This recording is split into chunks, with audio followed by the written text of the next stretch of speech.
My wife died in November of 2014, and we had a pretty complicated real estate situation. Two apartments joined together, two separate leases. Um, my wife was on one, she and I were on the other. After she died, and her lease ran out, I got an eviction notice tacked to my door. And I felt that that was ridiculous. I had succession rights. Separate, we were both on both leases. And at one point, for reasons that I really don't need to go into, my wife wanted to be the only one on the lease for the large apartment. It's a 3-bedroom, 2-bath with a 20-foot, an 80-foot terrace in the Lincoln Center area. We were paying very, very modest rent. There was also a studio attached to it. In the offering plan, it shows the apartments together. It shows the studio apartment as a bedroom attached to the 3-bedroom apartment. And it indicates that they are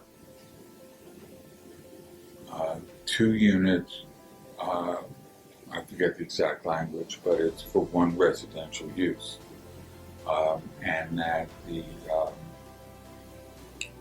it's one tax lot, that the owner reserves the right to split it up into 2 tax lots. And I went on to Acris and found that it was still one tax lot. During all of this, they hadn't done anything on their side to try to separate them whatsoever, except to get me evicted. My attorney for recommendation, and they suggested a firm that's down in the Wall Street area that has a reputation of being very, very good.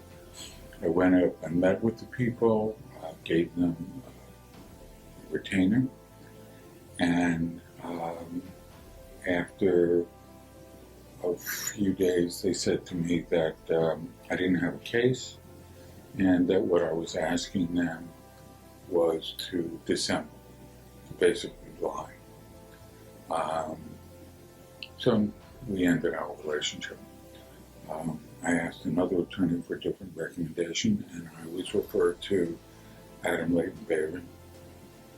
I met with Doug Treman, and his attitude was, "This is good, you got a case. Let's do this."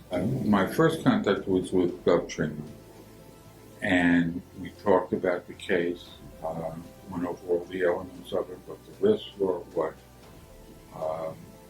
chances of success were, which he thought were very, very strong.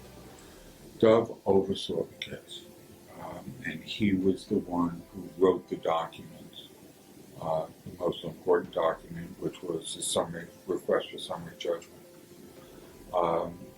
He and I spent time preparing for the examination before trial. Very thorough, very careful, and what I said was that he was very protective of me at the EBT, and as a result, I was being very, at his instruction, I was being very reluctant to talk about anything personal.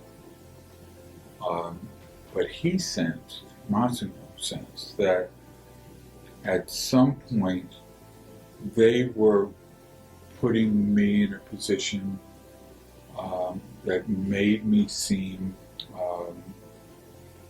unattached, disinterested in what was going on with my wife's health. So he called a timeout. We went out and we talked a little bit more about it, and we came back, and he said, I've instructed my client to be more open, and I was. And that, I think, helped dispel any of the lingering sense that it wasn't really a marriage. So that was a very important element. The landlord was insistent that their cause was just, that they had the right to evict me. I maintained that they didn't, because I was married and I lived in the apartment. They tried to prove that I wasn't really married. But when push came to shove, Dove presented there was an EBT, an examination before trial, and Massimo D'Angelo was the attorney who worked with me on that. And what I felt very good about was that at one point during the examination, Massimo reversed his strategy in response to the questions that were being asked. So his flexibility led to a very strong presentation of the case on our part. And I think that it's unfair that they mounted a case that they knew they were going to lose, trying to intimidate me, trying to outspend me. And I said, I'm not giving it. And the firm backed me on it. And we pushed and pushed. And eventually, Dove wrote the summary, asking for summary judgment. And it was a very simple syllogism. Paul Gellert is married. It is one apartment. He has access to that apartment. And the law doesn't say it has to be a happy marriage. It just says it has to be a marriage. Ergo, he wins the case. And Dove was right. I won the case. Absolutely recommend, no question about it. I thought it was knowledgeable. I never had a phone call unreturned quickly. I've dealt with law firms before where it takes 3 days to get a call back, and they're expected to be grateful. I never felt like a cog in a wheel.